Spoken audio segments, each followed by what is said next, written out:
जिसमें भी backward class का अगर नेता थोड़ा सा बढ़ता है तो 2 इंच छोट कर दिया जाता है, हत्या हो जाती है। तेवर की बात है तो बलिया वक्त पर तेवर दिखाता है ना। वोटरों को पिस्टल तानी जाती है कि तुम वोट दे सकते हो। कहा कि 3 दिन का हम अल्टीमेटम दे रहे हैं और राजनीति करने वाला हार नहीं मानता है।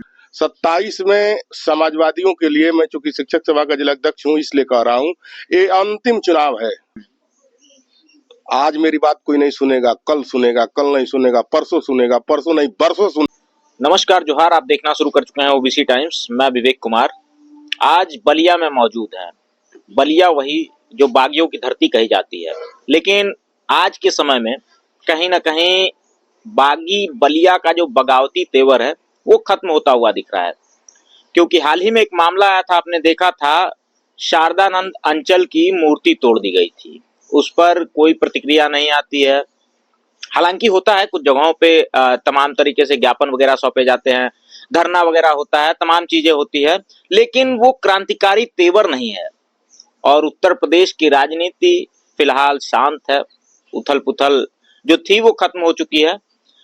हमारे साथ बातचीत करने के लिए शिक्षक सभा के जिलाध्यक्ष योगेंद्र यादव जी हैं, जिनसे हम बातचीत करेंगे और जानने की कोशिश करेंगे क्या कुछ माहौल रहेगा। क्योंकि अभी आप खबरों के माध्यम से देखेंगे 27 का भी माहौल साधने की पूरी तैयारी की जा रही है। हालांकि जो रणनीति अपनाई गई थी वो न 2022 में सफल हो पाई समाजवादी पार्टी की, न ही 2024 में फलीभूत हो पाई। हालांकि 2024 में जो समाजवादी पार्टी के जादुई आंकड़े आए हैं, 37 सीटों का जो आंकड़ा आया है, वो अपने आप में एक बहुत बड़ी बात है, ऐतिहासिक जीत है समाजवादी पार्टी की, या यूं कहें कि एक बड़ी सफलता हाथ लगी है समाजवादी पार्टी के। बातचीत करेंगे। सर, शारदानंद अंचल की इस बागी बलिया की क्रांतिकारी धरती पे मूर्ति तोड़ दी जाती है, इसे कैसे देखते हैं? सर्वप्रथम शारदानंद अंचल जी को हम श्रद्धांजलि अर्पित करते हैं।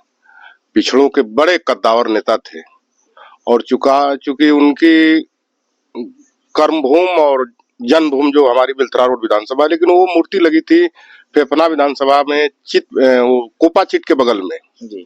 और मूर्ति टूटी, हम लोग को जानकारी हुई। हम लोग के नेता, पूर्व कद्दावर नेता माननीय अंबिका चौधरी ने एसपी और डीएम को ज्ञापन दिया और कहा कि 3 दिन का हम अल्टीमेटम दे रहे हैं और 3 दिन के अंदर मूर्ति नहीं लगती है, जो है मूर्ति तोड़ने वाले नहीं पकड़े जाते हैं तो हम लोग बगावती तेवर अपनाएंगे। लेकिन शासन ने सक्रियता दिखाया और उन लोगों को गिरफ्तार किया और वह मूर्ति तोड़ी गई थी गांव के राजनीतिक बस में, जैसे हमारे पक्ष के लोग, कुछ विपक्ष के लोग और कोई दूसरा समाज नहीं था। वो गिरफ्तार हुए, जेल गए। अच्छा, ये बगावती तेवर जो बागी बलिया का है वो देखा जाता है, लेकिन यहीं पे छात्र नेता हेमंत यादव की हत्या कर दी जाती है, इसे आप कैसे देखते हैं? हत्या तो चूंकि हुई, ऐसा नहीं होना चाहिए, लेकिन अब कुछ अराजक तत्व ऐसे हैं कि जो गलत कर दिए। और राजनीति में मंच का विरोध होना चाहिए। हम किस दल में हैं कोई मतलब नहीं है, हम आप किस दल में कोई मतलब नहीं है, लेकिन इस स्तर की जनपद में हमारी राजनीति, यही बगल में मऊ जनपद है, जिसमें भी बैकवर्ड क्लास का अगर नेता थोड़ा सा बढ़ता है तो 2 इंच छोट कर दिया जाता है, हत्या हो जाती है। लेकिन बलिया में बहुत घृणित घटना हुई। नहीं तो हर नेता से बात करता है, राजनीतिक विरोध हो सकता है, लेकिन ऐसा विरोध नहीं था। लेकिन जैसे हेमंत यादव की हत्या भी बड़ा दुखदायी हुआ, ऐसा नहीं होना चाहिए था। और तेवर की बात है तो बलिया वक्त पर तेवर दिखाता है ना। कोई वक्त जब आएगा तब तो तेवर दिखाएगा। किसी को मार देना, किसी को झगड़ा कर देना गलत बात है। हाँ, वक्त आए और जब हमारे खिलाफ रहेंगे तो उसका जवाब दिया जाता है। अच्छा, हेमंत यादव एक छात्र नेता थे, आप समाजवादी शिक्षक सभा के जिला अध्यक्ष भी हैं। इसे आप किस तरह से, किस नजरिए से देखते हैं कि एक छात्र नेता की हत्या हो जाना? कहीं ना कहीं लगता है आपको कि जो छात्र हैं, जो लोग हैं, बलिया के जो लोग हैं, उनमें शिक्षा का अभाव है? शिक्षा का अभाव नहीं है, क्योंकि छात्र जो है तेज होता है और उसमें वो तीव्रता दिखाना ही उन लोगों के लिए घातक हो गया। बदला लेना था, बदला ले लिया होता। लेकिन बच्चे हैं जो, जब छात्र जो हैं जो 25 अंडर 25 के थे, उग्र रूप धारण करना अच्छा नहीं हुआ, जिसका परिणाम हुआ उनकी हत्या हो गई जी। ऐसा कुछ नहीं है। अब बच्चे उतावलेपन में आ गए, इसी का ही रीजन परिणाम है। नहीं तो अगर ठंडे दिमाग से सोचा गया होता तो हर विवाद का विकल्प है, उसका हल निकल गया होता। लेकिन अब लड़के उग्र हो गए और घटना घट गई, यही हुआ उसमें। फिलहाल 2027 का जो चुनाव है उसे आप कैसे देखते हैं? क्योंकि समाजवादी पार्टी ने जो रणनीति 2017 में बनाई वो सफल नहीं हो पाई, फिर 2022 में प्रयास की समाजवादी पार्टी ने, वो फलीभूत नहीं हो पाया, उसका जो भी प्रयास था, तमाम चीजें। कैसे देखते हैं, कैसी क्या कुछ तैयारियां हैं 2027 के लिए? जैसे बरसात होती है, व्यक्ति चलता है, फिसल के गिर जाता है, लोग हंसते हैं, जी। लेकिन जीत चलने वाले की होती है। ठीक है, 17 में हमारा अच्छा परिणाम नहीं आया, 22 में हमारी सरकार बन गई होती। जी। इसमें बीजेपी की अहम भूमिका रही। ईवीएम की जो इतनी मैंने घोर निंदा की जाए, 10,000 से 2,000 से 3,000 से जबरिया न रहेगा। आपने देखा कि नए विधानसभा का चुनाव था और आजाद भारत 75 वर्ष हो गया, कि आप वोटरों को पिस्टल तानी जाती है कि तुम वोट दे सकते हो, लेकिन महिलाओं ने दिखा कि गोली मारो लेकिन हम वोट देंगे। तो शासन सत्ता है, जैसे चल रहा है। वक्त बदलेगा, वक्त बदलने में कोई दिक्कत नहीं। और 27 में समाजवादियों के लिए, मैं चूंकि शिक्षक सभा का जिला अध्यक्ष हूँ इसलिए कह रहा हूँ, ये अंतिम चुनाव है। अगर इस बार ये नहीं हटे तो काबिज हो जाएंगे। हटना है, जनता मूड बना चुकी है। कुछ ऐसे वोटर हैं जो खुल करके बोल नहीं पाते हैं, वो अपना काम कर देंगे। तो माहौल पूरी तरह से बना, बस पीडीए इसी तरह चलता रहे, सरकार बनेगी 27 में। अच्छा, हार का ठीकरा जो आप फोड़ रहे हैं ईवीएम के ऊपर, अखिलेश यादव तो ईवीएम को लेकर के कभी सड़कों पे नहीं उतरते हैं, दिखाई नहीं देते हैं। पत्रकार महोदय, आपको मालूम नहीं है, सदन में हमारे राष्ट्रीय अध्यक्ष जी ने कहा कि 80 की सीट 80 भी ईवीएम से जीत जाऊं तभी हमें ईवीएम पर विश्वास नहीं है, और ईवीएम से जीत करके ईवीएम को समाप्त करेंगे। सदन की बात उठाकर देख लीजिए, उन्होंने कहा कि ईवीएम से मैं जीत करके आया हूँ, ईवीएम से 80 की 80 सीट भी जीत जाऊंगा तभी हमें ईवीएम पर विश्वास नहीं है। लेकिन एक बड़े समाजवादी नेता रहे हैं राम मनोहर लोहिया जी, उनका एक कथन मुझे याद आता है आज के समय में कि अगर सड़कें सुनसान हो गई तो संसद आवारा हो जाएगी।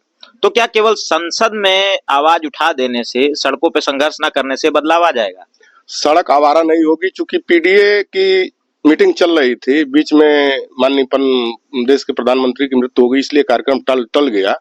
अब ये जनवरी का जो लास्ट चल रहा है, इसमें पीडीए सड़क जाम होगी, चक्का जाम होगा, जो कि प्रदेश यानी हम लोग के राष्ट्रीय अध्यक्ष जी का आदेश होगा, उसके लिए हम लोग सड़क पर आने के लिए तैयार है, उसमें कोई शक नहीं है। समाजवादी संघर्ष से ही निकला है, संघर्ष करना होगा तो संघर्ष हम लोग करेंगे, संघर्ष से पीछे नहीं हटेंगे।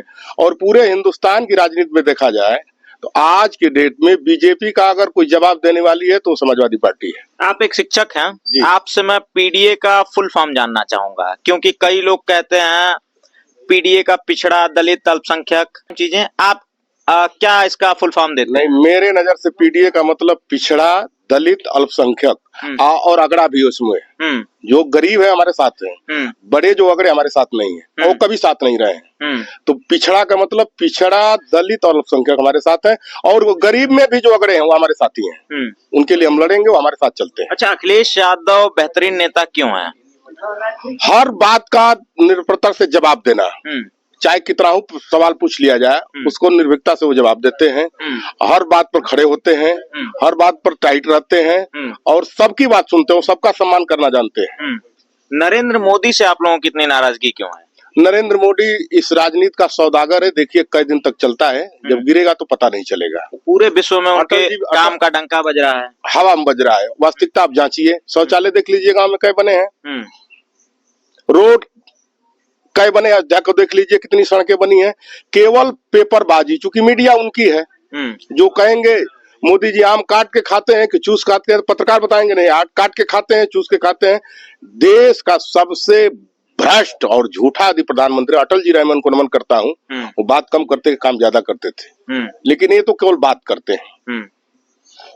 डीएपी की बात आई, हर गोदाम पर उपलब्ध है, लेकिन किसान प्राइवेट खाद डाल करके बुताई और जोताई किया है, गोदाम पर खादे नहीं है, केवल पेपरबाजी। बनारस आप उठा के देख लीजिए, टोक्यो बन रहा था, स्मार्ट सिटी, अरे स्मार्ट सिटी का स्मार्ट गांव से ही सब कुछ तरक्की होगी। खेत किसान खुशहाल रहेगा, देश विकास करेगा। क्या आज के समय में किसान खुशहाल नहीं है? खाद किसी को मिली? हम लोग गन्ना बोते हैं, गन्ना बोने के बाद पर्ची नहीं आती है, जिसकी 5 बीघे गन्ना है उसकी पर्ची नहीं है, जो 1 मंडा नहीं बोला उसकी 10 पर्ची आती है। ये सब बड़े लोगों को बात है, कुल छलवा है, कोई काम नहीं धरातल पर है। समय से न डीएपी मिलेगी न खाद मिलेगी, किसान परेशान है, लेकिन उनके नजर में सब अच्छा है, सब अच्छा है, सब अच्छा है, चल रहा है इसी तरह। क्या लगता है जनता इन सारी समस्याओं को समझ रही है, कहीं ना कहीं सत्ता परिवर्तन करने के मूड में है? जनता मूड बना चुकी है, बस जल्द 27 आए, उसके बाद जनता अपना रूप दिखा देगी। ये बात तो आप लोग 22 में भी कहते थे, 24 में भी कहते थे, लेकिन ऐसा कुछ हुआ नहीं। राजनीति करने वाला हार नहीं मानता है। आज मेरी बात कोई नहीं सुनेगा, कल नहीं सुनेगा, परसों सुनेगा, परसों नहीं बरसों सुनेगा, लेकिन सुनेगा। हमरा बात करने के लिए, किसी को मनाने के लिए नहीं चले। जब वो मन से मेरे साथ आएगा तब मेरे साथ आएगा। तो अपनी हम बात रख रहे हैं, वो सुनेगा तो भी ठीक है, नहीं सुनेगा तब भी ठीक है। राजनीति में होता है। आज हमारी आप बात सुन रहे हैं, न अच्छा लगे, कल अच्छा न लगे, परसों अच्छा लगे, बरसों बाद हो सकता है आपको अच्छा लगे तो मेरे साथ आएंगे। तो जनता जब एक तरफ आएगी तब सरकार बनेगी। तो जनता धीरे धीरे इस बात को समझ चुकी है।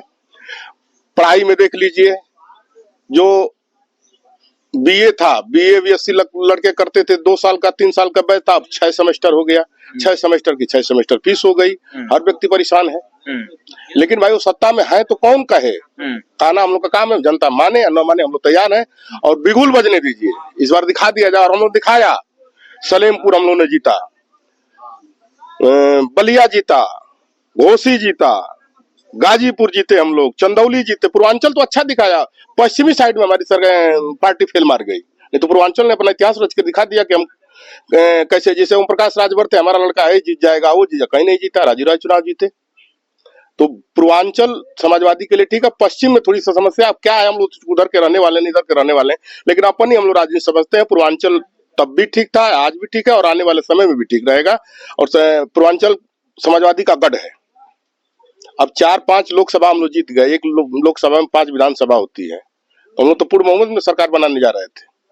हाँ, यही सब है। बहुत बहुत धन्यवाद हमसे बातचीत करने के लिए। हमारे साथ समाजवादी शिक्षक सभा के जिला अध्यक्ष योगेंद्र यादव जी थे, जिनसे बातचीत हुई। बातचीत में तमाम बातें हुई, खेती किसानी को लेकर के हुई, शिक्षा को लेकर के हुई, और खास करके देश की जनता का ध्यान मैं उस तरफ आकर्षित करना चाहता हूं, जहां देश में काम करने वाला एक व्यक्ति किसान परिवार से उठता है, नेता बनता है, तमाम विकास के काम करता है, विकास पुरुष की श्रेणी में आता है, उसकी मूर्ति खंडित कर दी जाती है। ये निंदनीय है। छात्र नेता की हत्या हो जाती है, तमाम चीजें होती है। वो बलिया जो अपने बागी तेवर की वजह से जाना जाता है, कहीं ना कहीं लगता है कि जो आज की प्रदेश की सरकार है, केंद्र की सरकार है, कहीं ना कहीं यहाँ के लोगों को पूर्ण रूप से खत्म कर देना चाहती है, विचारों को मार देना चाहती है। इसीलिए तमाम तरह के प्रयास किए जा रहे हैं। बाकी आप क्या सोचते हैं, कमेंट्स के माध्यम से जरूर बताइएगा। जल्दी मिलते हैं अगली वीडियो के माध्यम से। तब तक के लिए नमस्कार, जोहार।